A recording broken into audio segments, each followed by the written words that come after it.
एक NCMC card जर सोडलं तर जवळपास 2025च्या एंडिंग पासून दिव्यांगांच्या बाबतीत काय घडतंय, दिव्यांगांच्या बाबतीत काय घडतंय, दिव्यांगांना कोणत्या गोष्टी भेटतायत, कोणत्या गोष्टींवरती अन्याय होतोय, या सर्व गोष्टींचा आज आपण चर्चा करणार आहोत थोडक्यात.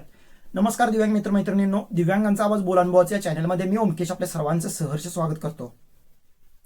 खरंच तुकाराम मुंढे सर ज्या दिवशीपासून दिव्यांग सचिव पदावरती आलेले आहेत त्या दिवशीपासून असं एकच गोष्ट आहे, माझ्या मते तरी एकच गोष्ट आहे जी दिव्यांगांच्या विरोधात घडलेली आहे. पण बाकीच्या ज्या काही गोष्टी घडत आहेत तर त्या दिव्यांगांच्याच बाजूने किंवा दिव्यांगांना हक्क मिळवून देणाऱ्या, दिव्यांगांना ज्या काही गोष्टी आहेत तर त्या मिळवून देणाऱ्या घडत आहेत.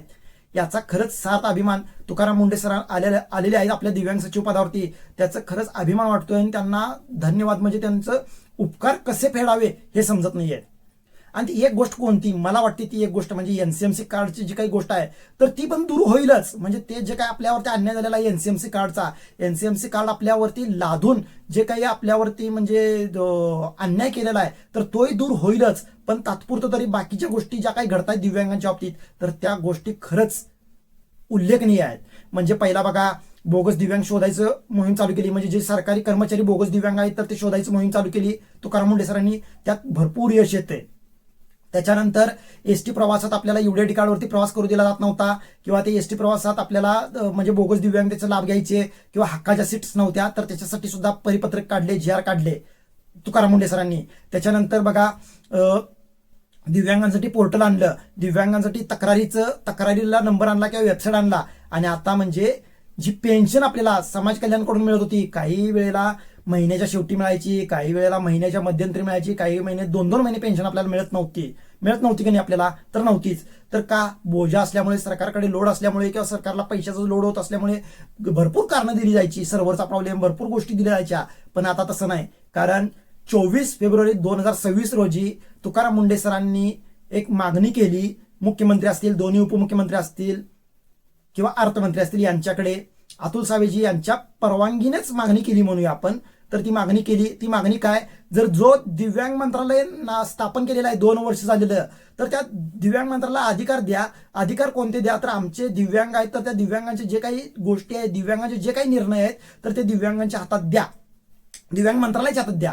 आणि त्याच्यातच एक पहिला निर्णय म्हणजे दिव्यांगांचं जे काही पेन्शन दिव्यांगांना वर्ग केली जाते तर ती आतापर्यंत समाज कल्याण विभागाकडून वर्ग केली जायची, तर ती इथून पुढे आमच्याकडून वर्ग केली जावी किंवा आमच्याकडून दिव्यांगांच्या खात्यावरती पेन्शन जावी, यासाठी मागणी केली. आणि ती मागणी मुख्यमंत्र्यांनी पण मान्य केली. त्याच्याबद्दल मुख्यमंत्र्यांचा सुद्धा मनापासून, हृदयापासून आभार मानतो. कारण पहिला कसं व्हायचं की समाज कल्याण विभाग हे वृद्धकाळ पेन्शन सोडायचं, परत स्वातंत्र्य सैनिकांची पेन्शन असेल, परत विधवा महिलांची असेल, परत अनाथ मुलं असतील किंवा इतर, आणि मग दिव्यांग, हे सगळे त्यात गोंधळ व्हायचा. आणि त्याचा फटका काय बसलाय तो आपल्या दिव्यांगांना माहित आहे. म्हणजे ज्यावेळेला 2,500 रुपये पेन्शनचा लाभ सुरू झाला, नोव्हेंबर, डिसेंबर, जानेवारी किंवा ऑक्टोबर, नोव्हेंबर, डिसेंबर या 3 महिन्यात कित्येक दिव्यांगांना 1,500 रुपये मिळाले. तर ते का मिळाले, कारण ते सगळं घोळ मिसळ, भेळ सगळं झालेली त्यात.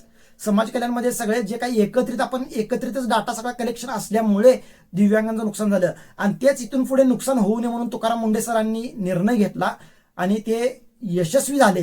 त्याच्यामुळे तुकाराम मुंढे सरांचं खरंच आभार. कारण हा ऐतिहासिक दिवस आहे, कारण इथून पुढे दिव्यांगांना वेळेवरती पेन्शन येणार आहे, दिव्यांगांना वाट पाहावी लागणार नाही, दिव्यांगांना त्रास होणार नाही, दिव्यांगांना 1-1 महिने, 2-2 महिने वाट पाहावी लागणार नाही या पेन्शनसाठी.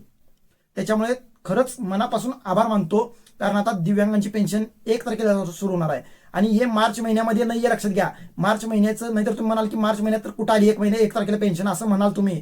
तर मार्च महिन्यापासून नाही, ही गोष्ट लागू होणार 1 एप्रिल पासून. आपल्याला मार्च महिन्याची पेन्शन ही गेल्या आर्थिक वर्षात जाते.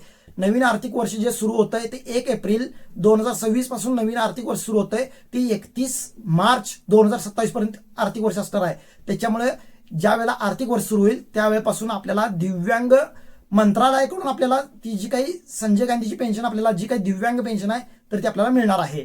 त्याच्यामुळे तुकाराम मुंढे सरांचं, अतुल सावेजी सरांचं, दोन्ही उपमुख्यमंत्री म्हणजे सुनेत्राताई पवार जी असतील किंवा मग एकनाथजी शिंदे असतील किंवा मग देवेंद्र फडणवीस जे असतील, या सर्वांचे मी आभार मानतो की निर्णय घेतलेला आहे, आपण चांगला निर्णय घेतला आहे. असेच चांगले निर्णय घेत चला, हीच एक सदिच्छा देतो, शुभेच्छा देतो आणि थांबतो. जय महाराष्ट्र, जय दिव्यांग.